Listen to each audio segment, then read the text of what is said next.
Some of you undoubtedly have already experienced what it's like to be possessed by a particularly stupid idea, you know, so maybe you've grown out of one or two of the stupid ideas that possessed you, or maybe you're possessed by an attraction to someone you can't control, or you can't control your eating behavior, or you know, you're a pushover when it comes to interpersonal interactions because you're too agreeable, or you fly off the handle and fight, and you know, none of this is really under your control.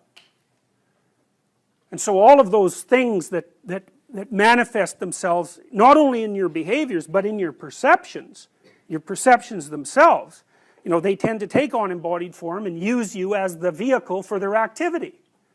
So, you know, and when you're thinking about something like anger, for example, think about how it works, because it's quite peculiar. What must someone generally do? How must someone generally act if you're going to be angry at them? They have to be irritating, right? You know, they have to provoke you in some way. Well, the mere fact that you perceive what they're doing as irritating or provoking doesn't ensure that anyone else would have thought about it as irritating or provoking, or that that's what they meant, or that that's what's happening. And my point is, it's very important to think about these complexes of ideas as subpersonalities, because otherwise you really don't get what they're like. If you're angry, if you have a proclivity towards anger, especially if it's an unthinking proclivity, anything that someone says might irritate you. And it isn't like they say something and you think about it and then you get irritated. It's like you perceive the person as irritating. You know, maybe it's just the way they hold their mouth or something. It can be very, very subtle. And you might say, well, it's not me, it's you. It's not that I'm irritated by you, it's that you're irritating. And that, you know, that's a very difficult thing to settle, because the reality is somewhere between the subjective and the objective, right? A lot of arguments that you'll have with people throughout your life are about exactly that. Are you irritating or am I oversensitive? It's like, well, you know, we're going to hash that out for a good long time before we figure it out.